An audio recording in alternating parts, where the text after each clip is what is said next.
이렇게 그, 그 포로 시대는 사실 역사서도 존재하지 않기 때문에 에레미야와 다니엘, 에스겔을 통해서 이제 당시 역사를 지난 시간에 찾아보았습니다. 에레미야의 핵심 메시지는 뭐였죠? 포로가 된 것은 잘못해서 받는 하나님의 징계일 뿐 끝이 아니다. 70년 후면 다시 고국으로 돌아간다. 그리고 다니엘에게는 힘을 가진 제국들이 주인공처럼 보이는 역사 속에서 제국들의 흥망성쇠를 주장하시는, 주관하시는 하나님이 진정한 왕이심을 이제 환상으로도 보여주셨고, 또 에스겔에게는 새 언약을 통한 새 국민으로 회복시켜서 영원한 하나님의 나라를 완성시킬 것이다. 근데 하나님의 통치가 회복될 징조는 무너진 성전이 다시 재건될 것이라는 그런 예언이었습니다.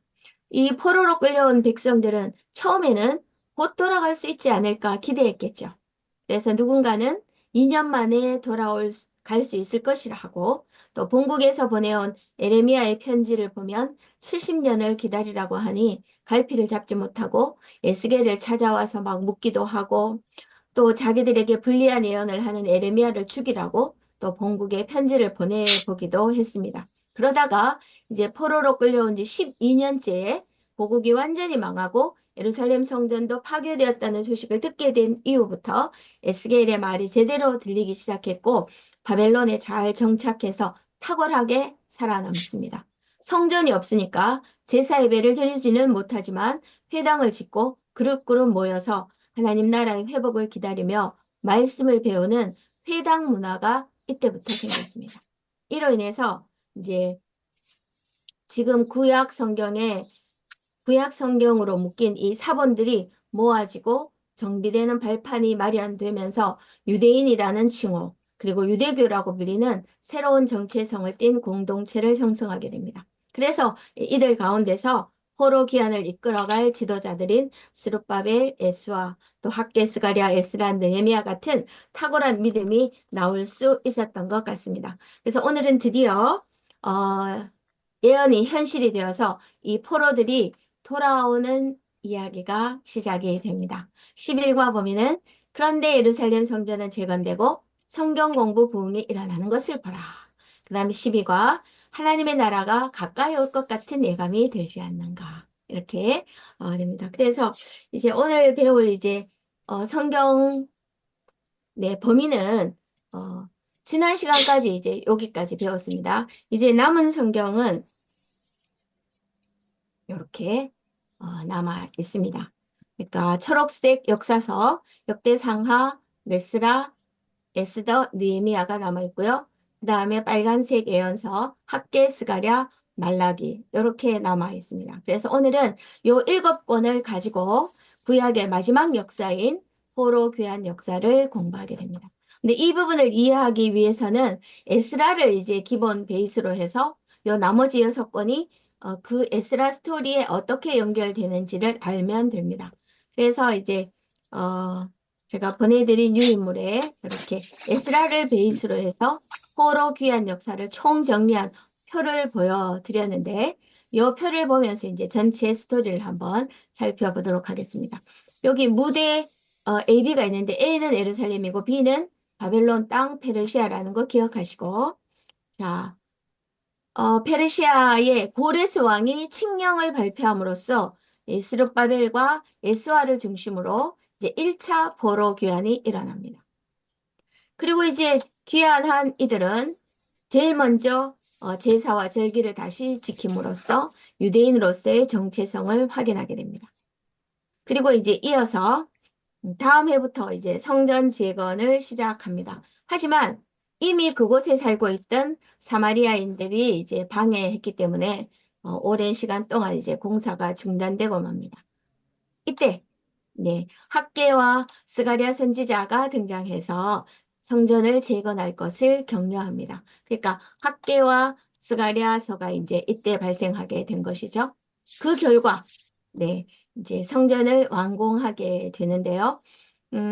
BC 516년이니까 포로에서 귀환한 지 한 20년 정도 되던 때이고요. 성전이 무너진 지 몇 년 만일까요? 성전이 무너진 지 딱 70년 만입니다. 그래서 이 성전을 이제 스룹바벨 성전이라고 부릅니다. 그래서 무대 A에서 지금 이제 성전이 완공되고 그리고 이제 한 40여 년이 지난 즈음 무대 B에서 큰 사건이 일어나는데 바로 에스더 사건입니다. 돌아오지 않고 남아있던 유대 백성들에게 큰 위기가 닥쳤고 에스라의 이제 신앙으로 이제 모면하게 되죠. 그러니까 이때 이제 에스라스가 발생하게 된 거죠. 그래서 여기까지가 이제 1차 귀환의 역사이고 에스라 7장부터는 에스라가 귀환하게 되는 2차 귀환 역사가 됩니다. 그래서 이 페르시아의 아닥사스다 왕이 에스라에게 예루살렘 귀환을 허락하는 칙령서와 함께 제정을 하사하면서 제2차 포로 기회가 이제 주어집니다. 에스라는 포로 귀환단을 이제 모집하게 되고 그 포로 귀환단을 이끌고 예, 어, 예루살렘으로 돌아오게 됩니다. 그럼 이것은 2차 포로 귀환인데 1차로부터 한 80여 년이 지난 때입니다. 그러니까 보세요. 바벨론에서 70년을 살았죠. 그리고 또 귀환하고 80년이 흘렀을 때이니까 지금 2차 귀환하는 자들은 포로로 잡혀간 그런 1세대가 아니고 2세대, 3세대 그 이후의 후손들이겠죠. 그러니까 완전 세대 교차가 된 셈입니다. 그러면 이제 이 돌아온 에스라는 백성들을 대상으로 성경도 가르치고 성전 예배 문화를 새롭게 확립하고 삶의 개혁을 일으키게 됩니다. 그러면서 이제 에스라서도 기록했겠죠. 뿐만 아니라 백성들을 가르치려고 역사책도 다시 편찬하는데 그것이 바로 역대상하입니다. 그리고 이제 그로부터 한 14년이 지난 즈음에 느헤미야도 이제 페르시아의 왕의 명을 받고 총독이라는 직함을 가지고 예루살렘으로 귀환하게 됩니다. 돌아와서 이제 성벽을 재건한 일은 우리가 너무나 잘 알고 있습니다. 이것은 몇 차 귀환일까요? 그러면 3차 귀환이죠. 그러니까 이때 이제 느헤미야가 발생하게 되는 셈이죠. 그러니까 우리가 지난 시간에 보면 포로로 끌려갈 때도 3차에 걸쳐서 한 20여 년 세월에 걸린 사건이었는데 포로에서 돌아오는 일도 3차에 걸쳐서 지금 100여 년 동안에 일어나는 사건임을 알 수가 있습니다. 이제 그즈음 마지막으로 이제 구약의 마지막 선지자인 말라기가 등장해서 이제 예루살렘에서 사역하는데 이렇게 말라기가 발생하면서 구약이 끝이 나게 됩니다. 그래서 요 과정을 이제 PPT로 한 번 더 복습해 볼게요. 자, 지금 무대 B는 바벨론이 통치하고 있었습니다. 그런데 이 바벨론이 무너지면서 이제 페르시아 제국으로 바뀌게 되는 것이죠. 그러니까 제국이 바뀌니까 식민 통치 방법도 바뀌면서 포로 귀환이 시작된 거죠. 근데 이때부터 이제 기록이 이제 에스라에 남아 있습니다. 스룹바벨과 에스와를 중심으로 1차 귀환이 일어납니다. 그래서 귀환에서 성전을 지으려고 하니까 이미 살고 있던 이제 사마리아인들의 방해로 중단되었다고 했죠. 이때 누가 등장한다? 학개 스가랴 선지자를 보내셔서 성전을 재건하도록 이제 독려하십니다. 이때 본국에서 이렇게 성전이 완공된 한 40년쯤 후에 이 포로들이 아직도 남아있는 무대 B에서 에스더 사건이 터졌다고 했죠. 그래서 잘 극복하고 살아남게 되죠. 그 다음에 이 살아남게 된 백성 중에서 믿음의 다음 세대인 에스라가 등장합니다. 그래서 에스라를 중심으로 2차 포로 귀환이 일어납니다. 그래서 와서 백성들을 가르치기 위해서 역사서를 새로 편찬하는데 그 책이 바로 뭐다? 네, 역대상하, 역대기입니다. 그 다음에 에스라에 뒤이어서 이제 느헤미야가 등장하고 이 성벽 재건이라는 사명을 가지고 3차로 기원하게 됩니다. 그 이야기를 기록한 것이 느헤미야이죠. 그리고 이때 마지막으로 누가? 말라기가 등장하면서 이제 선지자로 활약하면서 구약이 끝나게 됩니다. 자, 그러니까 이 포로기한 역사의 대략과 그 다음에 그 시대에 발생한 성경 목록이 어떤 것들인지 이해가 되시죠? 네.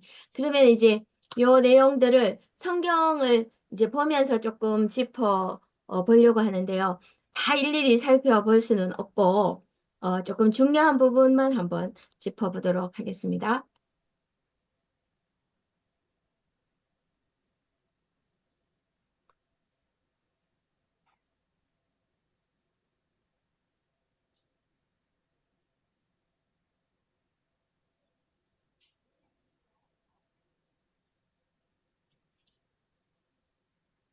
네. 어, 먼저 이 바벨론을 무찌르고 페르시아 제국의 초대 왕이 된 고레스가 어떻게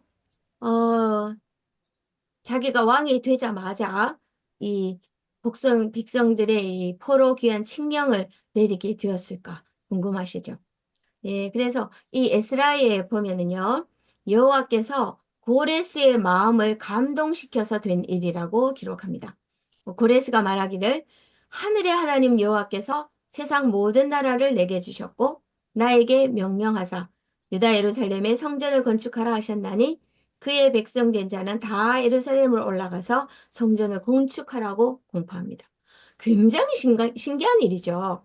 근데 왜 이런 일이 일어났는지 성경에서 우리가 답을 찾을 수가 있습니다.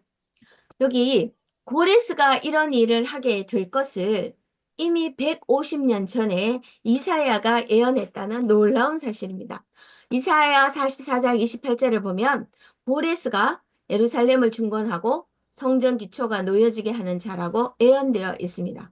그리고 이사야 45장 1절에는 이방인 고레스를 하나님이 기름 부음 받은 자라고 표현하고 있습니다. 그러니까 고레스가 왕이 된 것은 하나님의 섭리에 의한 것임을 지금 강조하고 있는 표현이죠. 그래서 일설에 이 고로 바벨론을 지나서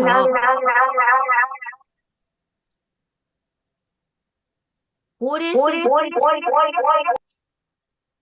활약한 다니엘이 이 이사야서의 내용을 고레스한테 보여주었고 자신이 이스라엘의 해방자가 된다는 예언이 있었다는 사실에 고레스가 굉장히 놀라고 감동받았다는 이야기가 전해지기도 합니다.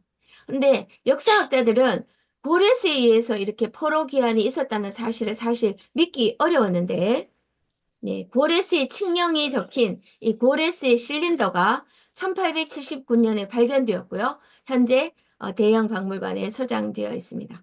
이 칙령은 본인은 제국에 속한 여러 나라들의 전통과 관습과 종교를 존중할 것을 선언하는 바이다. 이렇게 시작된다고 해요. 그래서 인류 최초의 인권 선언문으로 평가받고 있는 귀중한 유물입니다. 그러니까 고레스의 이 관용 정책을 하나님께서 이스라엘의 회복을 위해서 사용하신 것이죠. 그러니까 역사의 겉모습은 식민지를 통치하는 고레스의 정치적 행위였지만 역사의 속은 하나님의 섭리가 되고 있다는 것을 잘 보여주고 있는 것입니다. 그러니까 출애굽 10가지 재앙 사건 때 바로의 마음을 강팍하게 하신 그 하나님이 이번에 지금 출바벨론 하는 이때는 고레스의 마음을 감동시키셔서 가능하게 하셨다는 겁니다. 아무튼 우리 하나님은 이방인까지도 감동시키시는 세계사의 주인임을 이제 실감하게 됩니다. 그 다음에 아까 이제 그 1차 귀환하는 사람의 대표가 스룹바벨이라고 했잖아요. 이 스룹바벨이 누구인지를 조금 살펴보면요. 열왕기야 마지막 장인 24장 끝 27절 30절에 보면은요. 이 포로로 2차 때 포로로 끌려간 이 여호야긴 왕이 살아남아서 37년간 감옥에서 지냈지만 풀려나서 지위가 높아졌다는 기록이 마지막에 이렇게 붙어 있습니다. 왜 이 기록을 왕사 끝에 남겼을까 보니까요. 마태복음 1장 12장 예수님 족보에 요 여고냐라는 사람이 바로 여호야긴 왕이거든요. 그렇다고 한다면은 여고냐는 스룹바벨은 여호야긴 왕의 손자인 겁니다. 그렇죠? 그러니까 창세기 49장 야곱이 죽으면서 12아들을 축복할 때 유다는 통치자의 지팡이가 떠나지 않을 것이라고 하셨거든요. 그러니까 약속하신 대로 유다 지파 다윗의 왕통을 이은 스룹바벨이 5만여 명의 백성을 이끌고 귀환한다는 것입니다. 그러니까 성경 기록 짜임새가 기가 막히죠. 그래서 이제 스룹바벨이 정치적 지도자로 그리고 이제 종교적 지도자로는 이제 예수아가 선택된 것입니다. 그래서 2장 전체에 보면은 기환자 명단이 일일이 기록되어 있습니다. 숫자가 정확하게요. 49,897명, 즉 약 5만 명 정도가 돌아왔지만 다 돌아온 것은 물론 아니었죠. 그곳 아람 70년 살면서 이미 그곳 아람 말도 익숙해졌고 경제적 기반을 잡고 살던 포로 2대, 3대 후손들이 황폐한 조국으로 돌아가겠다는 것은 이제 쉽지 않은 결단이었겠죠. 그 다음에 요 성전 재건하는 모습도 이렇게 잠깐 이렇게 살펴보면은요. 돌아온 2년째 둘째 달에 이제 성전 재건을 시작하는데 11절에 보시면 모든 백성이 여호와의 성전 기초가 놓임을 보고 여호와를 찬송하면서 막 즐거워하는데 12절에 보면요. 한편 제사장이나 레위 사람들 나이 많은 족장들은 대성통곡을 합니다. 왜 그러냐면 과거의 솔로몬 성전에 비해서 너무 초라한 모습에 마음이 아프기도 하고 또 한편 그 무너진 성전을 다시 자기들의 손으로 세울 수 있다는 그런 감격의 마음이 굉장히 복잡했을 것 같아요. 그래서 이제 기쁜 함성과 감격의 울음소리가 분간하지 못하도록 예루살렘을 진동시켰다고 그렇게 기록하고 있습니다. 그 다음에 이제 사마리아인들이 방해하는 장면을 또 잠깐 이렇게 보시면은 성전을 이제 건축하기 시작했다는 소식을 듣고 사마리아인들이 자기들도 이제 건축에 동참하겠다는 요청을 합니다. 이미 이제 땅의 기득권을 가지고 있는 그들의 그 요구를 거절하기가 쉽지 않았을 텐데, 그들은 이방이나 피가 섞인 이 순수한 유대 혈통이 아니기 때문에 너희는 우리와 상관이 없고 우리가 홀로 건축하겠다는 입장을 명확히 하죠. 그랬더니 바하사의 관리들에게 뇌물을 주고 왕에게 이제 고발장을 띄우게 해서 건축이 시행되지 못하도록 적극적으로 방해를 하게 됩니다. 그래서 방해로 인해서요. 성전 공사가 다리오 왕 제2년까지 중단되었다는데 기간으로 따지면 한 14년 동안 성전이 중단되었습니다. 그러니까 다리오 이제 2년까지 중단되었다고 했잖아요. 이때 그 2년 여섯째 달에 학계가 이제 등장하고 그 다음에 2년 여덟째 달에는 스가랴가 등장해서 성전 재건을 격려하게 됩니다. 그래서 그 결과 이제 네, 다리오 왕 제6년에 성전을 완공하고 봉헌식을 하게 됩니다. 그러니까 짓는 데는 4년 정도 걸린 셈이고 포로에서 돌아온 지로 따지면 20년 만에 이제 성전을 완공하게 됩니다. 이 성전 이름이 제2성전 또는 스룹바벨 성전이라고 부릅니다. 네, 그래서 요 성전 봉헌식을 행하는데 이 봉헌식 제물을 보면요. 이스라엘 전체를 위해서 순념소 12마리로 속죄제를 드린다고 되어 있어요. 사실 돌아온 자들은 주로 유다 지파였고 일부 이제 베냐민 지파와 레위 지파들이었지만 포로 공동체 자신들이 지금 이스라엘 전체를 대표하고 있다는 자부심이 느껴지는 그런 장면입니다. 자, 그 다음에 이렇게 해서 이제 6장까지는 1차 포로 귀환의 역사라면 이제 7장부터는 에스라가 이제 귀환하는 2차 포로 귀환 역사입니다. 여기 이렇게 이제 7장 1절에서 5절을 이렇게 보시면은 이 귀환의 지도자인 에스라가 누구인지를 이제 밝혀두고 있습니다. 5절에 보시면 대제사장 아론의 16대 손이라. 그러니까 대제사장 가문이죠. 그 다음에 6절에 보시면 율법에 익숙한 학자로서 왕에게 구하는 것은 다 받는 자라고 합니다. 그러니까 이 페르시아 아닥사스다 왕의 엄청난 신뢰를 받았던 실력과 영성을 갖춘 그런 이제 에스라라는 것을 알 수가 있습니다. 그래서 첫째 달 초하루에 출발해서 다섯째 달 초하루에 예루살렘에 도착했다고 하니까 4개월 정도 걸렸다는 거죠. 그런데 이제 여기서 10절에 보시면 에스라가 왜 귀환하게 되는지를 밝히고 있습니다. 여호와의 율법을 연구해서 준행하며 율례와 규례를 이스라엘에게 가르쳐야 되겠다고 하는 분명한 사명을 가지고 에스라가 돌아오게 됩니다. 그러니까 1차 귀환했던 스룹바벨과 에스와는 성전을 재건하는 사명을 받고 왔다면 2차 귀환하는 에스라는 신앙을 재건하기 위한 사명자였다는 것을 알 수가 있습니다. 그래서 이 에스라는 예루살렘으로 돌아가도 좋다고 하는 페르시아 왕의 공식 명령을 받고 귀환하거든요. 그래서 여기 보시는 것처럼 너무나 엄청난 재정을 지원받습니다.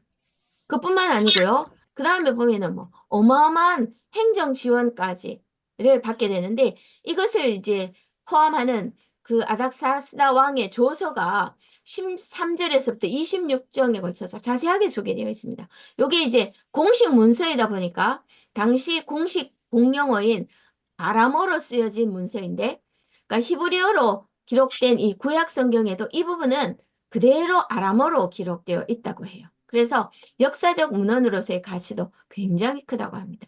그래서 이 외에도 에스라에는 왕에게 보내는 뭐 고발장과 왕의 답변서 이런 것들이 다 아람어로 그대로 기록되어 있어서 굉장히 에스라서는 고고학적 자료로서 역사적 사실임을 확증받을 수 있는 그런 성경이라고 합니다. 자, 그러면은 이 아닥사스다 왕이 도대체 이 에스라를 거의 백지 수표급으로 전폭 지원하면서 예루살렘으로 왜 보낸 걸까요? 이제 물론 에스라의 경건 생활을 보고 여호와 신앙에 대해서 신뢰하고 뭐 호의적이었다 이런 생각은 뭐 물론 할 수 있겠지만 그 이면에는 정치적 목적이 있었습니다. 뭐냐면 이 아닥사스다 왕 초기에 그 제국에 속해 있던 이집트가 반란을 일으키는 사건이 발생했습니다. 그러니까 이집트가 더 북쪽으로 이제 올라오는 것을 견제할 필요가 생긴 것이죠. 그러기 위해서는 위치상으로 유다가 애굽을 잘 막아줘야 하니까 이 율법에 능한 제사장 에스라를 보내서 여호와 신앙으로 이제 이스라엘 백성을 규합하고 질서를 잘 안정시킨다면 이제 페르시아에 굉장히 이제 협조적이 되고 이제 페르시아를 배반하지 않을 것이다. 그리고 애굽이 견제가 될 것이다. 그런 이제 정치적인 조치였습니다. 그러니까 모든 기득권을 포기하고 말씀을 가르치기 위한 사명을 가지고 귀환하는 에스라의 결단과 그 다음에 아닥사스다 왕의 정치적 필요가 딱 맞아 떨어진 셈이죠. 그러니까 역시 하나님이 하시는 일이니까 당연하겠죠. 그렇죠? 그래서 모든 역사의 배후에 계시는 하나님을 여기서도 흠뻑 느낄 수가 있습니다. 그 다음에 이제 8장부터는 이제 2차로 돌아온 족장들과 가문들 숫자가 나오는데 1차 귀환 숫자가 아까 5만 명 정도 되었는데 2차는 한 5천 명 정도 돌아옵니다. 근데 이때 이제 재밌는 장면이 뭐냐면 이 아닥사스다가 이 에스라가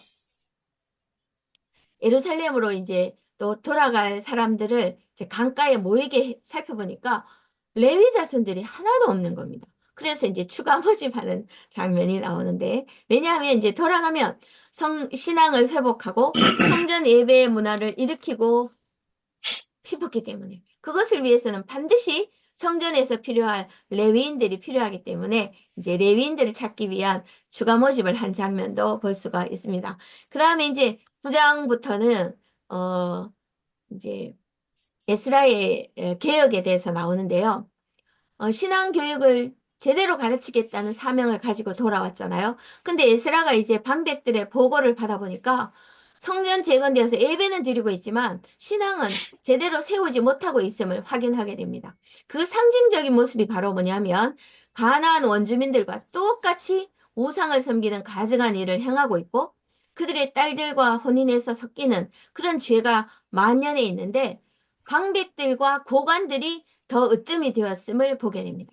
이것이 바로 이스라엘이 멸망한 죄 아닙니까? 그런데 그 죄를 지금 다시 되풀이하고 있으니까 기가 막히죠. 그래서 이제 기가 막혀서 저녁까지 앉아 있다가 근심 중에 일어나서 손을 들고 하나님께 이제 지금까지 이끌어오신 하나님을 언급하면서 회개의 기도를 시작합니다.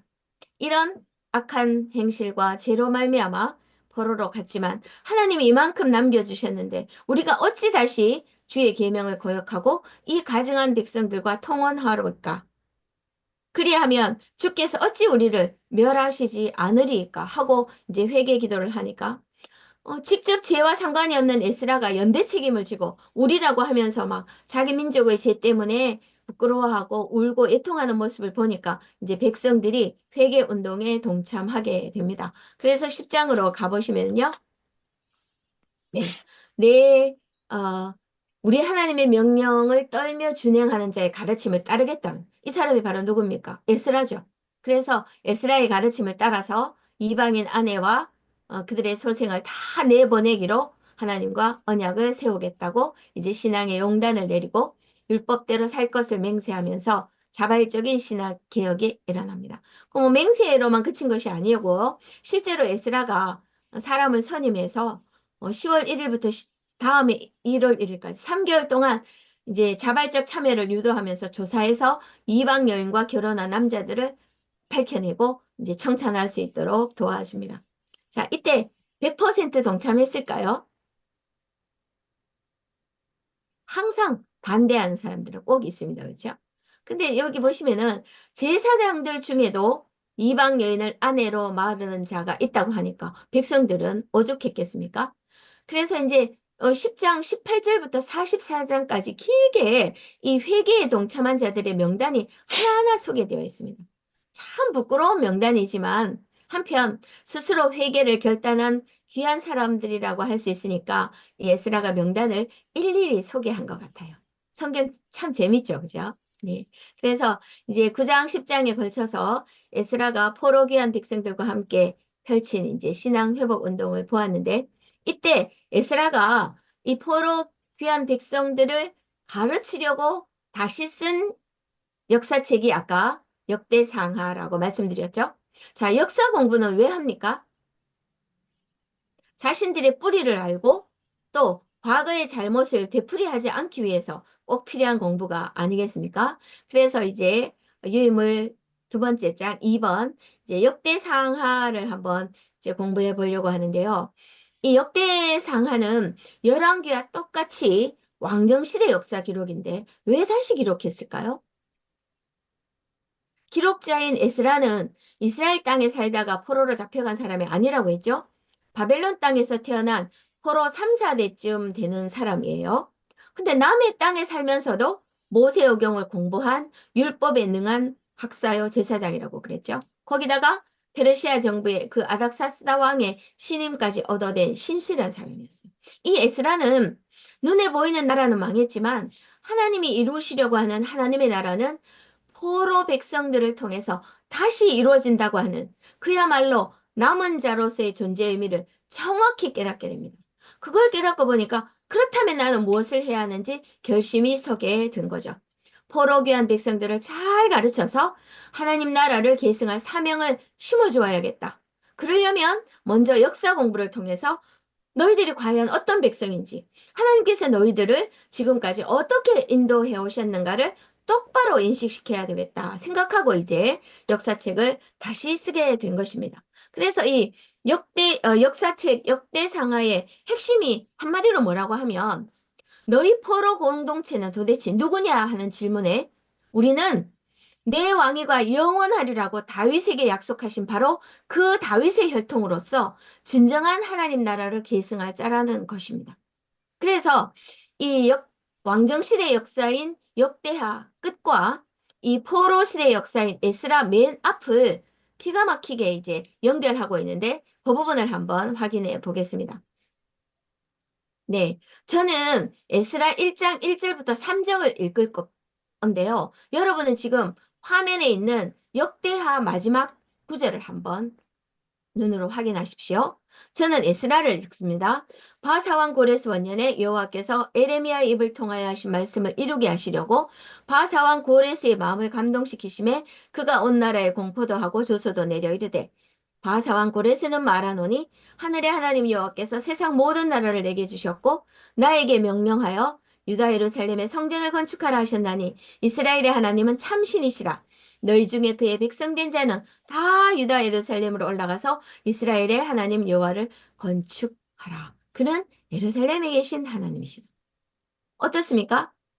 역대하 맨 끝과 에스라 맨 처음은 이렇게 똑같습니다. 그러니까 이 포로 시대라는 수치스러운 역사지만 기록으로 남길 필요성을 정확히 알았기 때문에 포로 귀한 역사를 이 역대하 왕사의 끄트머리에 딱 붙여서 에스라와 연결시켰습니다. 이렇게 함으로써 다윗 왕조의 남유다 역사가 끊어지지 않고 이 포로 귀환하는 백성들의 역사로 이어졌다는 것을 명확하게 알려주고 있는 것입니다. 이해되셨죠? 아까 앞에도 열왕기하 끝에도 포로 생활하던 여호야긴 왕의 석방을 기록해서 포로 귀환 지도자 스룹바벨과 연결되도록 한 거 기억나시죠? 같은 방식입니다. 그래서 이렇게 성경은 이음새 하나하나도 정확히 이렇게 이어내는 방식으로 기록되어 있다는 것을 우리가 알 수가 있습니다. 자, 그렇다면 이제 열왕기와 역대기의 결정적인 차이점이 뭔지 한번 보겠습니다. 이 역대기를 기록한 에스라의 관점은 하나님의 나라는 어떤 성격으로 가야 하느냐 할 때 섞이면 안 되고 거룩과 성결을 지켜내야 한다. 그런데 북이스라엘은 다윗 왕조를 배반하고 혈통이 섞여버렸으니까 안 된다.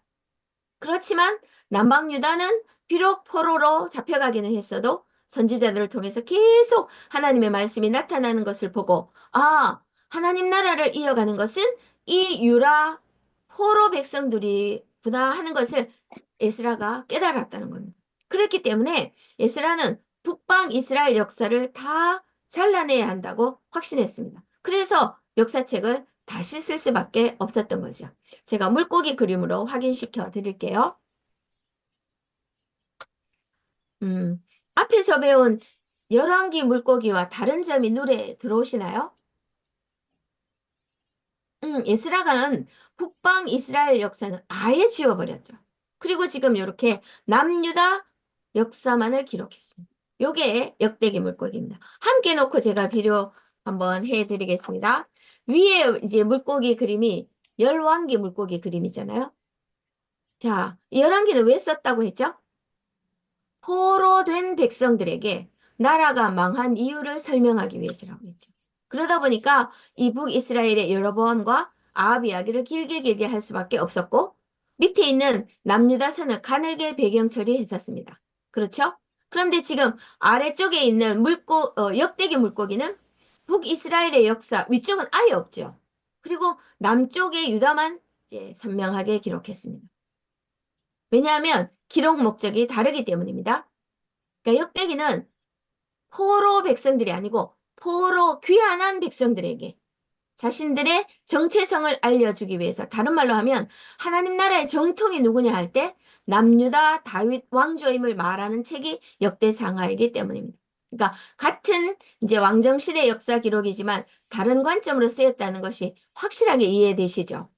그러니까 뭐 이렇게 두 물고기를 합친다면 왕정시대의 남북 전체 역사를 소상히 알게 되는 그런 셈이 되겠죠. 자, 그 다음에 요 탕출민수 사사망 대라는 요 도표가 어떻게 이제 완성이 되는지를 이제 최종 정리해 보는 시간입니다. 창출민수 사삼왕까지 오니까 나라가 망해버렸죠. 이유는 뭐였죠? 우상 숭배하고 하나님을 버렸기 때문이죠. 그러니까 에던양은 지키면 복이고 안 지키면 저주였는데 안 지켰기 때문에 멸망하고 말았으니까 엣 언약이 파기되고 만 셈이죠. 그러나 끝이 아니다. 하나님의 나라는 계속되는데 누구를 통해서다?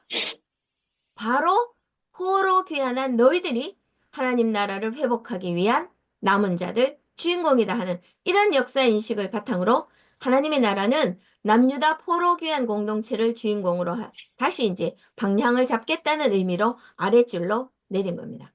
사실 스토리만 따지자면 여기 보세요. 왕 다음에 열왕기 다음에 바로 이제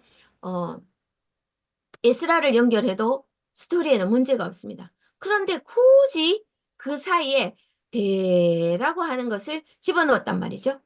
왜 그렇게 했는지 에스라의 고민을 다시 한번 느껴본다면 에스라는 포로 귀한 공동체에게 그들의 존재의 의의를 심어주고 싶다고 아까 말씀을 드렸죠.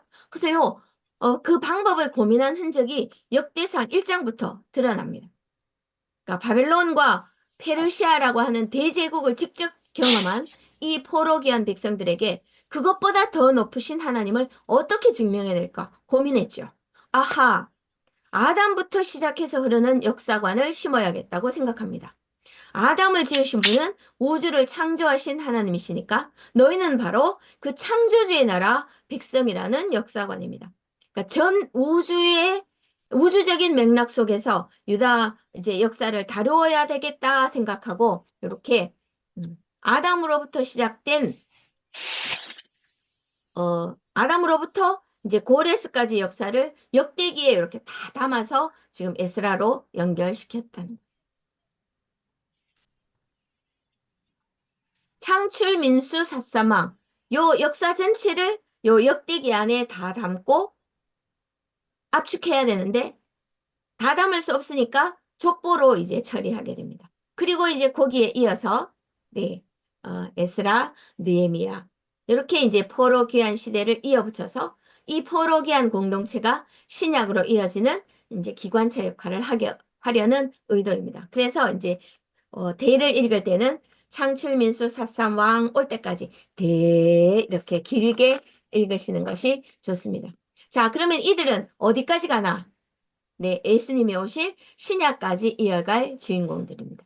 이렇게 이제 역대기는 구약의 역사를 새롭게 요약, 집대성한 역사책이니까 그것을 잘 표현하기 위해서 이 다이어그램을 장출민수 사사왕 위에 하고 그리고 이제 줄 바꾸어서 대라는 이렇게 이제 두 줄로 표현하는 것입니다. 이해가 되시죠? 그러니까 뭐 초간단으로 나는 구약 역사를 한번 살펴보고 싶다 한다면 역대기 에스라 느헤미야 요러고도 가능하다는 그런 말이 되겠죠. 그래서 역대기는 열왕기와는 전혀 다르게 시작하는 것을 이제 볼 수가 있는데 자 이렇게 역대상은요 1장부터 9장까지가 온통 족보입니다.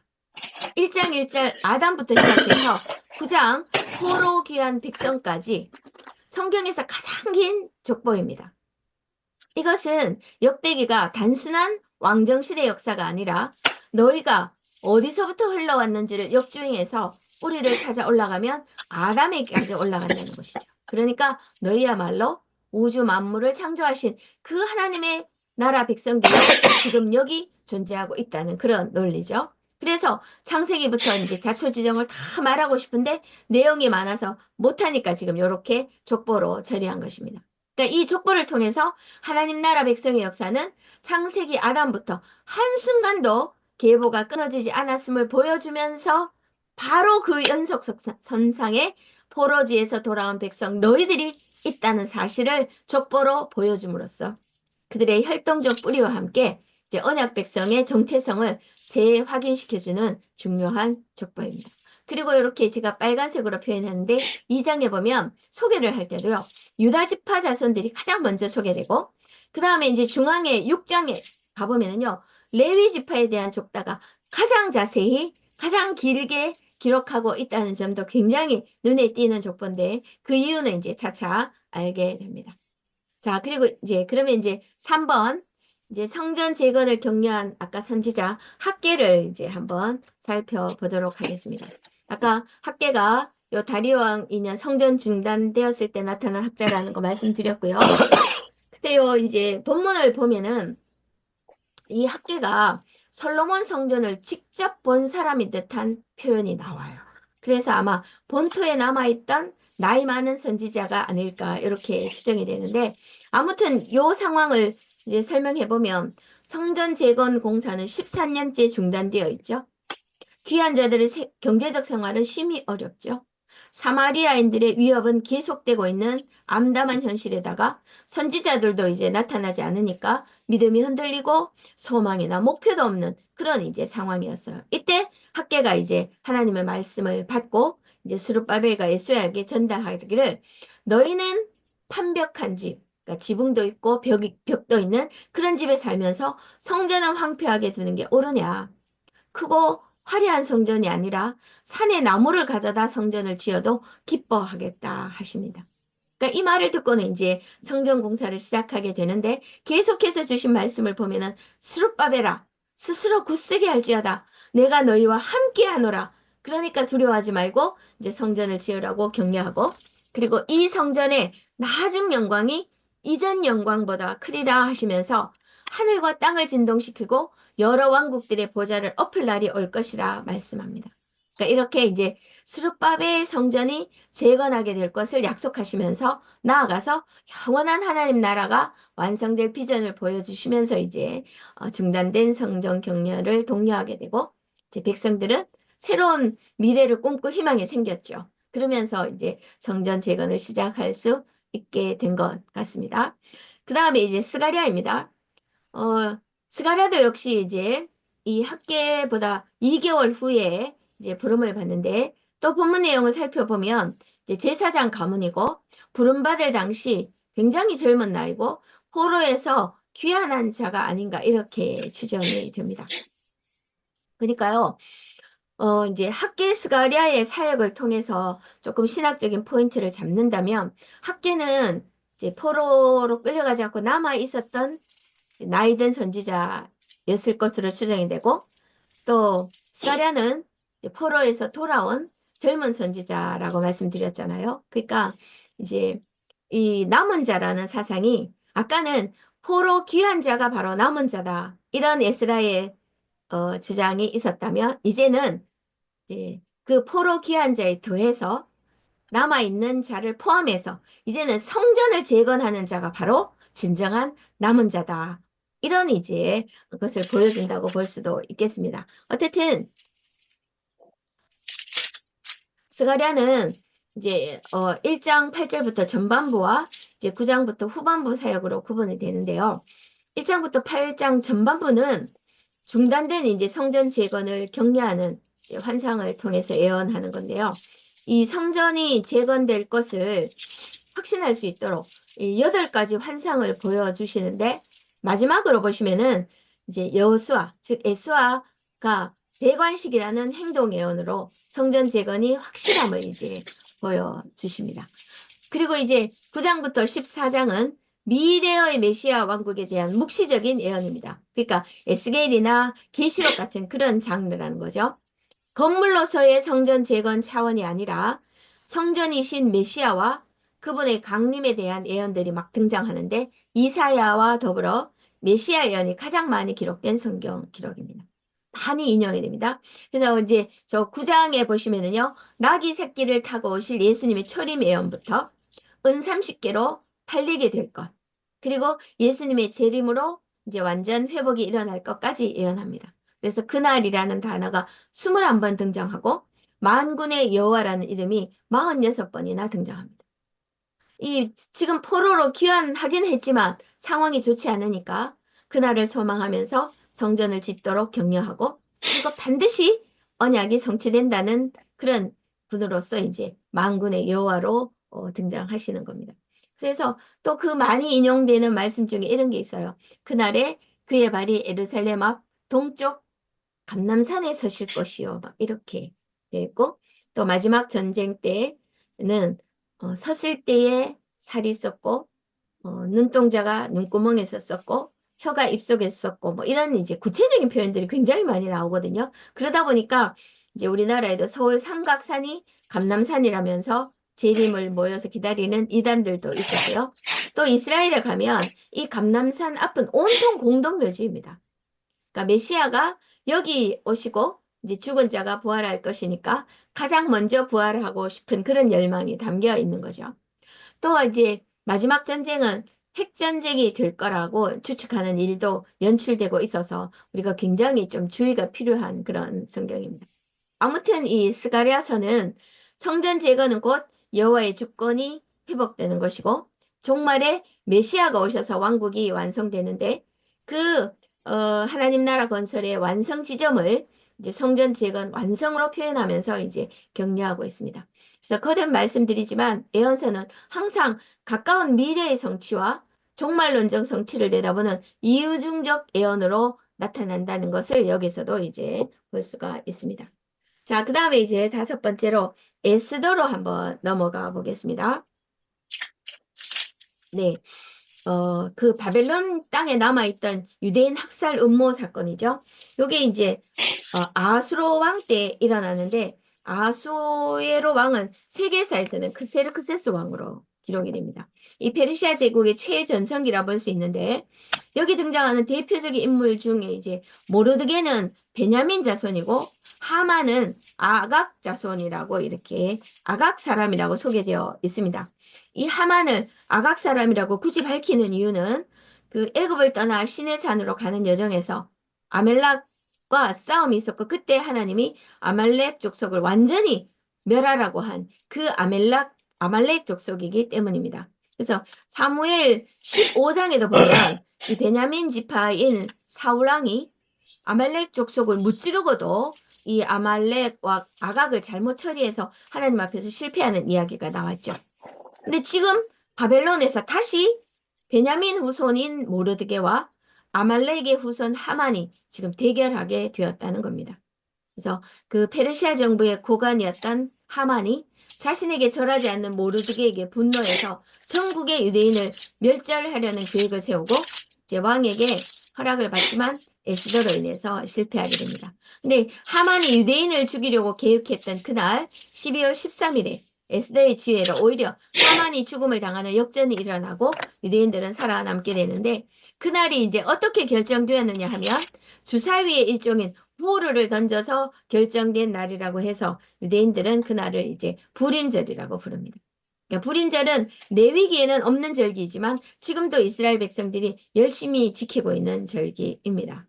그러니까 바벨론 땅에 남아있는 백성들 입장에서는 정말 어디서든 보호하시고 간섭하시는 하나님을 경험하는 굉장히 큰 사건이 되었을 것입니다. 자, 그 다음에 이제 12과로 넘어가서요. 1번에 보시면 에스라의 성경 공부 운동과 느헤미야의 등력 이렇게 했는데 에스라의 기획에 대해서는 제가 앞에서 말씀을 드렸습니다. 그래서 여기서는 이제 이 하나님의 나라를 이어가는 포로기한 공동체에게 어떤 교육을 시켰는지 역대기를 조금 더 살펴보고요. 또 느헤미야의 동력도 잠깐 살펴보도록 하겠습니다. 아까 역대상은 9장까지가 족보인데 이 족보를 통해서 아담부터 이어오는 하나님 나라의 역사관을 심었습니다. 이제 그렇다면 이제부터는 그 하나님과 바른 관계를 살고 살아가는 실제 삶을 가르쳐야 하는데 에스라는 그 모델로 다윗 왕을 선택합니다. 하나님께서 다윗의 길로만 가면 다윗 왕조는 영원할 것이라 약속하셨잖아요. 그래서 그 다윗 시대처럼 이제 예배 문화가 회복되도록 가르쳐야 된다고 구상한 거죠. 그래서 어떻게 이제 이 역대기가 다윗 왕의 역사를 기록하고 있는지 제가 한번 보여드릴게요. 자, 10장부터 29장까지가 온통 다윗왕 이야기거든요. 근데 지금 제가 보라색 음영해 놓은 부분은 사무엘 하의 그 다윗 이야기에는 없는데 역대기에 추가되어 있는 부분입니다. 주로 이제 성전과 성전 예배와 관련된 내용이죠. 그죠? 네. 그래서 이렇게 사무엘 하에는 이 법궤에 대한 이제 내용이 한 장밖에 없거든요. 근데 역대기에는 13장에서 16장에 걸쳐서 이제 강조하는 것을 볼 수 있고, 특히 16장에는 법궤를 옮길 때 드리는 그 예배에 사용했던 감사 찬양식까지 길게 기록되어 있는 것을 볼 수가 있습니다. 그 다음에 열왕기에는 강조하고 있는 이 승전 기록보다는 성전에 관련된 기록이 훨씬 많은 분량을 차지합니다. 그래서 22장, 8장, 9장에는 성전 건축과 관련된 일이 있고요. 그 다음에 23장부터 26장에는 뭐가 있죠? 레위 지파가 하는 일, 제사장 직분을 맡은 사람들, 찬송을 맡은 사람들, 성전 문지기와 성전 곳간을 맡은 사람들의 이름을 일일이 자세히 소개하고 있습니다. 굉장히 다르다는 거 느껴지시죠? 자, 그 다음에 한편 이 사무엘 하에는 있는데 지금 이 역대기에는 생략되어 있는 사건들도 있습니다. 혹시 이 도표의 제목들을 이렇게 보시면서 발견하셨나요? 다윗 왕의 실수나 오점에 대한 기록이 전혀 없습니다. 바세바 사건이나 그 아들 압살롬의 반역 사건, 그리고 압살롬의 반역으로 피난 가면서 시므이가 다윗 왕을 조롱하는 사건, 이런 것들이 전혀 기록되어 있습니다. 사람들 보기에는 굉장히 큰 사건들인데 다윗의 권위와 인격에 손상이 될 수 있는 내용이기 때문에 역대기를 쓸 때 빼고 기록함으로써 다윗을 신앙의 모델로 제시하는 에스라의 의도를 충분히 엿볼 수가 있습니다. 예. 그 다음에 이제 역대하로 가보면은요. 역대하는 열왕기 상하 두 권을 합친 기록이거든요. 그래서 열왕기 상에서도 우리가 살폈는데 22장 중에서 솔로몬 이야기가 절반이었다고 그랬잖아요. 그런데 네, 역대하에도 9장을 할애해서 솔로몬 이야기를 기록하고 있습니다. 여기서도 이제 열왕기상 기록과 역대하 기록을 좀 비교해서 살펴본다면 솔로몬 제위 초기에 대적들을 처리하는 왕으로서의 행한 다른 일들은 별로 기록하지 않아요. 성전 건축과 봉헌에 대해서 굉장히 많은 분량이 기록되어 있음을 금방 알 수가 있습니다. 또 솔로몬이 말년에 많은 아내를 둠으로써 마음이 여호와 하나님을 떠나는 불신앙에 대해서도 일절 언급하지 않습니다. 그리고 성전 건축자로서의 솔로몬의 모습을 크게 강조해서 기록한 에스라의 관점이 여기서도 느껴집니다. 그래서 이런 성격의 역대기를 다시 써서 이 포로기한 백성들을 교육한 것이 에스라의 사명이었습니다. 이때 이제 동역한 느헤미야로 한번 가보겠습니다. 느헤미야 7장까지는 이제 귀환해서 많은 방해를 물리치고 성벽을 재건하는 이야기인데 52일 만에 이제 완공하게 됩니다. 그 이후에 이제 에스라와 동역하면서 이제 백성을 개혁한 이야기가 8장부터 나오는데요. 성벽 재건을 다 마친 그들은 요즘 말로 하면 이제 심령 대부흥회를 하는 거예요.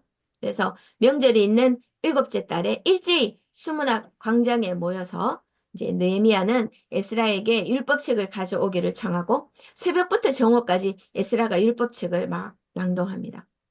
그랬더니 서서 말씀을 들은 백성들이 다 우는 거예요. 그러면서 이튿날도 율법의 말씀을 알고 싶어서 에스라에게 모여들고 그리고는 이제 일곱째 때라는 초막에서 초막을 짓고 생활해야 되는구나. 그것도 알고 초막절도 지키고. 그런데 이 포로 생활을 거치면서 이들은 히브리어를 거의 잊었기 때문에 통역이나 해설도 필요했던 것 같아요. 그 결과 이제 이스라엘 자손들이 모여서 금식하면서 자기와 자기 조상들의 죄를 자복하고 그 다음에 주의 율법과 명령을 지키지 않았다는 것을 이제 알고 다시 언약을 세워서 기록하고 다 임봉하기로 합니다. 그래서 이제 이어지는 이 내용을 보면은 느헤미야는 초기에는 이 성곽 건축에 치중했지만 후기에는 이 에스라와 동역하면서 안식일 진수 문제, 그 다음에 이방 여인들과의 결혼 문제, 중단된 레위인의 급여 문제 등 신앙적으로 왜곡된 부분들을 시정하면서 정통 신앙 회복에 힘쓴 것을 이제 볼 수가 있습니다. 자, 구약의 마지막 선지자 말라기입니다. 네. 말라기는 이제 에스라 시대를 어떻게 보았냐 하면 지금 에스라와 느헤미야가 와서 성전 재건하고 성벽 재건하고 또 성경 부흥 운동을 경험했잖아요. 하지만 이스라엘 백성들은 여전히 네, 영적 매너리즘에 빠져 있는 딜레마가 있습니다. 그도 그럴 것이 영적 부흥 운동이 일어났는데도 불구하고 기대했던 메시아 왕국은 도래하지 않는 그것이 성전 재건 후 가장 어려운 문제입니다. 재건된 성전에서 제사를 드리고 있지만 여전히 지금 포로 상태로 세금을 내야 하고 생활이 좀처럼 나아지지 않는 겁니다. 생활이 어려우니까 아내와 이혼하고 이방 섬기는 신을 섬기는 여인과 재혼하는 일도 생기면서 가정이 파괴되니까 사회도 불안해지고 불의가 판치고 11조 생활도 해이해지고 그러니까 11조로 살아야 하는 레위 지파들이 타락하게 되는 그런 이제 총체적인 윙이 상황인 것입니다. 그러니까 우리도 이 신앙의 이상과 현실에 괴리감이 생길 때 위기가 찾아오는 것을 경험하게 되잖아요. 이런 상황 속에서 이제 말라기 선지자가 등장해서 그들의 삶을 폭로하면서 책망하는 내용이기도 하면서 또 구약의 마지막 책인 만큼 신약과 연결점을 발견할 수 있는 의미 있는 책입니다. 그래서 말라기서의 특징은 선지자가 하나님의 말씀을 선포하고 듣는 레위인과 백성들이 반문하는 형식으로 하나님과 이스라엘 백성 사이에 실랑이를 벌이는 그런 이제 대화 형식으로 표현되는데요. 하나님께서 내가 너희를 사랑하였노라 이렇게 했더니 백성들은 주께서 어떻게 우리를 사랑하였습니까? 이렇게 반문합니다. 제사장들아, 너희가 나를 공경함이 어디 있느냐? 나를 두려워함이 어디 있느냐? 하니까 제사장들은 우리가 어떻게 주의 이름을 멸시했습니까? 이렇게 반문합니다. 너희가 말로 하나님을 괴롭게 했다고 하니까 또 백성들은 우리가 어떻게 여호와를 괴롭게 해드렸습니까? 이렇게 반문합니다. 그래서 지금까지 너희는 나의 규례를 지키지 않았다. 이제라도 내게로 돌아오라. 그리하면 나도 너희에게 돌아가겠다고 하니까 백성들이 우리가 어떻게 하여야 돌아가리까라며 반문합니다. 이것은 자신의 잘못을 알면 회개해야 되는데 지금 잘못한 것을 모르고 있기 때문에 어떻게 돌아가느냐고 지금 묻는 것이죠. 그래서 하나님께서는 너희가 얼마나 잘못이 많은지 한 가지 샘플만 알려줄게 하시는 마음으로 이제 11조와 봉헌물을 바치지 않는 행위를 이제 도둑질로 간주해서 말씀하십니다. 그거 하나라도 제대로 하면 하나님이 주실 복을 알게 된다고 하십니다. 이것은 뭐 단순히 소득의 11조 문제가 아니라 누구를 의지할 것인가 하는 여호와의 주인 되심에 대한 근본적인 신앙 고백이 없는 문제를 지금 드러내고 있는 것이죠. 그러니까 자신들의 영적인 현주소를 깨닫지 못하고 불만에 사로잡힌 형식적 신앙의 절정을 이제 보여주게 됩니다. 그래서 이 꼬박꼬박 말대꾸하는 이스라엘을 보여주고 있지만 실제 말라기의 중심 주제는 언약입니다. 하나님과의 근본적인 언약적인 관계가 회복되지 않으면 삶과 예배가 잘못될 수밖에 없기 때문입니다. 그래서 말씀하십니다. 너희에게 경고와 심판의 메시지를 전하는 이유는 레위와 세운 언약이 계속 보존되기를 원하시기 때문이라고 밝힙니다. 그리고는 이제 주께서 임하실 날이 있을 것임을 선포하시죠. 주의 성전에 갑자기 언약의 선자가 언약의 사자가 임하실 것이라고 하십니다. 그러니까 예배와 삶의 회복은 바로 언약 관계의 회복에 달려있기 때문에 그것을 강조하고 있습니다. 그래서 이제 마지막 4장에 보면은 만군의 여호와가 영광로 불같이 임하는 날이 있을 것이라 하십니다. 그러니까 그날에는 하나님의 왕권을 거부한 교만한 자와 악을 행한 자는 심판을 받고 여호와의 이름을 경외하는 자는 치료와 회복이 나타나는 날이라고 합니다. 그런데 그 크고 두려운 여호와의 날이 이르기 전에 엘리야를 보내겠다고 하시면서 네, 구약의 커튼이 닫히게 됩니다. 언약이 계속될 것을 이제 희망으로 남기면서 끝이 납니다. 자, 그렇다면 신약이 열리면 반드시 누가 나타나야 하겠죠? 엘리야가 나타나야 합니다. 그래서 신약 시대에 나타나는 엘리야는 바로 세례 요한입니다. 그래서 세례 요한이 이 말라기에서 제시하는 엘리야로 연결되면서 구약과 신약의 예수님의 사역에 이제 연결이 됩니다. 이렇게 말라기는 이제 구약의 결론이자 신약의 서막을 알리는 중요한 책입니다. 네, 그래서 오늘 이제 구약 공부를 여기서 마쳐도 좋은데요. 조금 더 원하신다면 보너스로 그동안 이제 스토리를 이어 공부하느라고 살피지 못한 욥기를 조금 말씀드리고 마치려고 하는데 괜찮을까요? 네. 네, 그러면 네, 최대한 빨리 이제 욥기를 한번 보도록 하겠습니다. 욥이 고난을 인내함으로 이겼더니 2배의 축복을 받더라. 이렇게 욥기를 정리하면 가장 빈약한 읽기입니다. 그것은 네, 1, 2장에 나오는 서론과 42장의 결론만을 이야기하는 것이고 그렇게 되면 3장에서부터 41장에 걸친 긴 이야기는 의미를 찾지 못한 것이 되고 마니까 그렇습니다. 그러니까 우리는 신실한 그리스도인이 고난을 겪는 것을 실제로 많이 목격합니다. 자녀를 잃기도 하고 불치병에 걸리기도 하고 사업의 실패로 어려움을 겪는 일이 다반사지요. 그때 우리는 예수 잘 믿는 사람이 왜 이런 일을 당하는 거지? 근본적인 질문이 올라오죠. 근데 뭐 그냥 하나님의 뜻이겠지. 뭐 이렇게 그 질문을 스스로 무마해버리고 도망치려고 하든가 아니면 반대로 또 쉽게 남을 정죄하죠. 네가 요새 신앙생활을 제대로 못한 탓이다. 이렇게 이제 진단하면서 오히려 고난을 당한 자에게 상처를 주기도 합니다. 그래서 이 욥기는 고난을 합당하게 이겨나는 신앙이 무엇인지 알려주는 책입니다. 그러니까 고난이 아니면 발견할 수 없는 하나님의 하나님 되심을 깨닫게 하시는 신앙의 본질을 말하는 굉장히 심오한 신학서입니다. 그래서 전체를 제대로 이해하려면 이제 구조 파악이 필요하기 때문에 제가 이렇게 이제 한번 정리해 보았습니다. 자, 1, 2장에 나오는 사건의 개요와 그다음 마지막 사건의 해결인 42장은 3분체로 표현이 되어 있습니다. 그 나머지는 운문체인데 그 중에서 앞부분 한번 보세요. 4장에서 27장은 대화체로 되어 있고요. 또 후반부에 있는 29장부터 41장은 독백 또는 뭐 담화체로 기록했습니다. 왜냐하면 전반부에 이 세 친구와의 대화는 알 수 없는 고난의 이유를 막 논쟁하다 보니까 대화체가 필요했고요. 그 다음에 이제 후반부는 고난의 의미를 찾는 방향으로 전환이 되기 때문에 깊은 고민을 위한 독백 형식이나 독백이 이제 필요한 것이고, 그 다음에 여호와께서 등장한 후부터는 이제 담화체가 쓰입니다.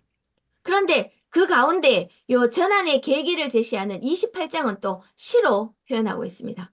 이렇게 고대 근동에서 사용되는 문학 장르를 총동원해서 기록했는데도 각 장르의 기능을 잘 살려서 전달하고자 하는 내용을 흐트러짐 없이 드러내고 있기 때문에 이 고대 근동 문서를 연구하는 사람들은 현존하는 고대 문서 중에서 가장 수려한 문장의 책으로 꼽는다고 합니다. 그러니까 비기독교인들에 의해서도 충분히 문학적인 가치를 인정받고 있다는 겁니다. 자, 내용으로 들어가 보면요. 이제 천상회의에서 하나님께서 욥의 신앙을 사탄에게 칭찬하면서 욥의 고난이 시작되죠. 근데 이 사실을 까마득히 모른 채 욥은 고난을 당했고 또 친구들은 결과만 보고 판단하면서 욥기가 흘러가는데 마치 욥기를 2층으로 된 연극 무대로 상상하면 좋을 것 같아요. 자, 1층 땅에서는 2층 하늘의 일을 전혀 모릅니다. 그런데 2층에서는 1층에서 일어나는 일을 다 알고 있을 뿐 아니라 2층에서 벌어진 일 때문에 1층의 일이 지금 벌어지고 있는 그런 상황입니다. 자, 그렇다면 2층 천상회의의 주제는 무엇이었을까요? 하나님이 욥의 신앙이 순전하다 말씀하시면 그대로 받아들이면 되는데 사탄은 그게 아니라고. 욥이 까닭 없이 하나님을 경외하는 것이 아니고 번창을 누리기 위해서 하나님을 경외하는 것이다. 소유와 재물을 제거해보면 하나님을 욕할 것이라고 잠수하죠. 이것은 기복주의적 이방신학을 대표하는 주장으로서 쉽게 말하면 욥도 기복신앙 그 이상은 아니라는 주장이죠. 그러니까 창조주 하나님과 이방신을 믿는 것이 다를 바 없다고 하는 그게 이제 사탄의 주장입니다. 이에 대해서 하나님은 뭐라고 하십니까? 아니다. 까닭 없이도 하나님을 경외하는 자가 있다. 심지어 고난을 주어도 하나님을 섬기는 신앙이 바로 여호와 신앙이다 하시면서 당신이 이방신보다 더 뛰어난 창조주이심을 스스로 증명해 내시기 위해서 욥을 선발하신 것입니다. 여호와 하나님이 많은 신들 중에 하나로 남고 말 것인가? 우주 만물의 주권자이신 여호와 하나님이 될 것인가? 이 영적 전쟁에 욥이 대표 선수로 싸우게 된 것입니다. 그런데 1층에서는 이 2층에서 일어난 사실을 모르는 거죠. 그렇지만 하나님은 이 싸움을 통해서 욥을 창조주의 주권을 이해하는 수준까지 끌어올리시겠다는 작전입니다. 그래서 인간에게 주신 이 인과 응보, 그렇죠? 요 도덕 질서를 깨뜨리기로 작정하시고 재산과 자녀를 일터로 허락하셨습니다. 그때 욥은 네, 주시니도 여호와시요 거두시니도 여호와시니 하면서 하나님을 원망하지도 않고 순전한 신앙을 보여줬죠.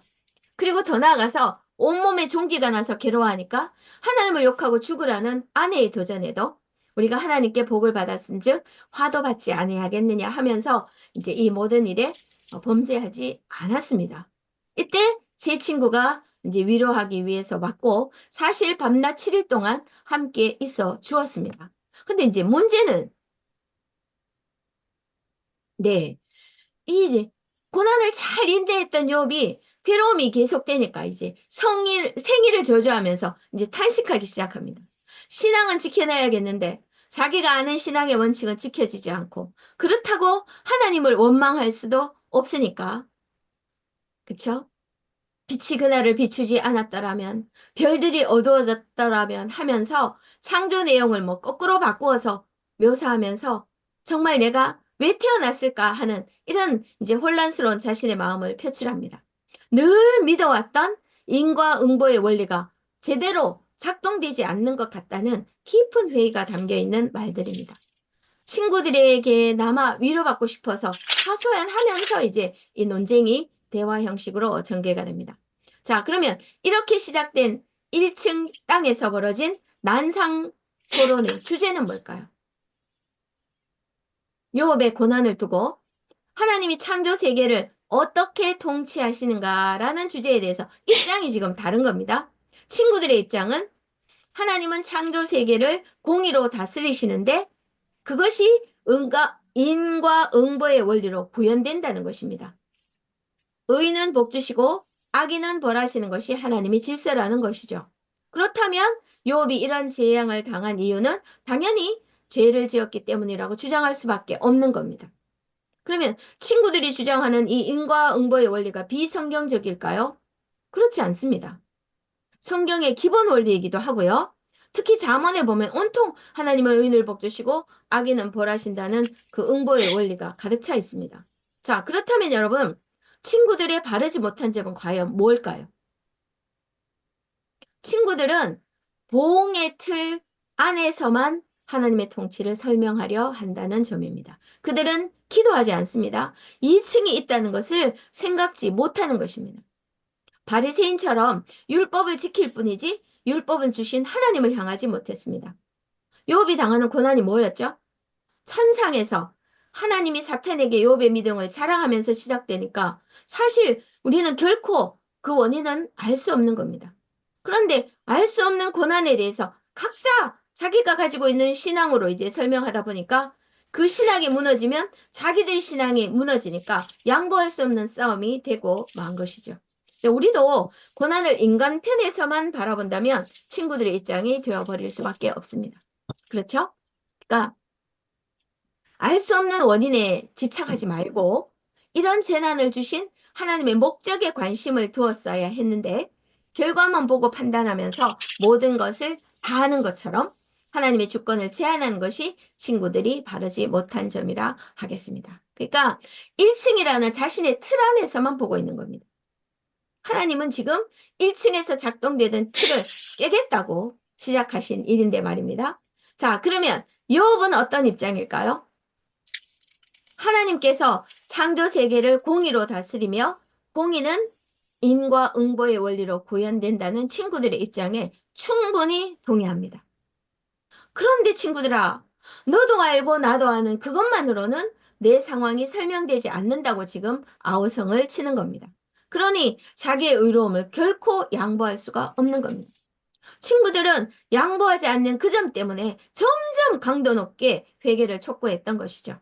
욥은 억울한 고난을 당하고 있기 때문에 과연 보응 원리가 제대로 작동되고 있는지에 대해서 의심과 탄식이 깊어지게 된 것입니다. 그런데 욥의 남다른 점은 그 탄식 가운데서도 기도를 멈추지 않는다는 것입니다. 욥은 이 보응의 원리로 설명되지 않는 자신의 고난의 문제를 절망에 머무르지 않고 솔직한 탄식을 하나님께 기도로 아뢰는 것입니다.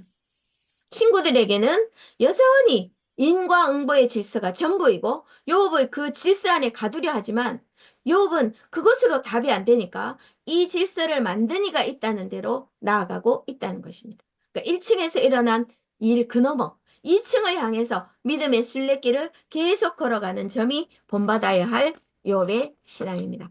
그런데 이제 이 울분의 최고조 상태에서 갑자기 28장에 한 편의 시가 등장합니다. 과연 지혜와 명철은 어디서부터 오나를 알려주는 시인데요. 28장 28절 끝에 보면 보라, 주를 경외함이 지혜요, 악을 떠남이 명철입니다. 이것이 28장 지혜시의 결론이며 동시에 욥기의 결론입니다. 고난당할 때 왜 내가 이 고통을 당해야 하나 하는 원인에 집착하고 원망하며 절망하기 쉽지만 절망당하는 자가 가질 최고의 지혜는 하나님이 누구신지 아는 것이다. 그래서 그 하나님께서 이 고난을 통해서 나에게 무엇을 행하실까를 생각하라는 거죠. 그래서 이 지혜시를 통해서 이제 욥의 고난은 하나님을 통해서만 해결될 수 있다는 방향 전환을 이루어냅니다. 그래서 이제 29장부터는 고난의 의미와 목적을 찾는 방향으로 이제 방향이 틀어지게 됩니다. 그래서 이 전환되는 욥의 독백이 이제 29장에서 31장인데요. 하나님의 심판대 앞에서 내 억울함을 말씀드리고 싶습니다. 하나님, 나에게 고난을 주시는 의미가 뭔지 말씀해 주세요. 제발 나를 한번 만나 주세요. 이렇게 하나님께 호소하고 간구하는 태도로 이제 바뀝니다. 하나님 외에 다른 것으로 답이 없으니 욥은 이 고통에 대한 하나님의 답을 간절히 듣고 싶어 하는 겁니다. 그래서 이제 드디어 38장부터 하나님이 나타나시죠. 욥은 하나님을 만나서 응답을 들어야 해결될 수 있다고 지금 했기 때문에 드디어 욥을 만나주시러 오십니다. 그래서 보면은 38장 이후부터 하나님의 이름이 바뀝니다. 앞에서는 전능자 하나님이었는데요. 38장부터는 여호와로 등장합니다. 이게 바로 언약 백성에게 주신 이름이잖아요. 그래서 욥의 삶 속에 임재하셔서 욥과 함께 하시는 하나님으로 이제 등장하셔서 답하십니다. 욥의 질문이 뭐냐면 두 가지였어요. 첫 번째는 보응 원리가 제대로 작동되지 않는다는 의미에서 창조 세계가 혼돈 가운데 있는 것은 아닌지 하나님께 질문했습니다. 이에 대해서 이제 38장, 39장에 이렇게 말합니다. 창조 세계에 대해서 네가 아느냐? 이런 수십 가지 질문을 통해서 자연 세계가 혼돈 가운데 있지 않고 하나님의 세밀한 다스림 속에 있음을 알게 하십니다. 그리고 두 번째 질문은요. 악인이 번성하고 의인이 고난당하는 현실을 바라보면서 정말 하나님의 공의로 다스리는 게 맞는지 의심을 했죠. 이때 이제 대답은 40장, 41장에 대답하시는데요. 이번에는 질문이 바뀌죠. 네가 할 수 있느냐? 네가 아느냐가 아니고 네가 할 수 있느냐라는 질문을 통해서 너는 악을 심판할 수 있는 존재가 아니다. 악과 고난의 배후에는 베헤못과 리오야단이라는 악의 세력이 있다는 것을 말씀하시면서 인간으로서는 이 넘사벽의 존재인 이들을 하나님께서 반드시 심판하실 것을 알려주시죠.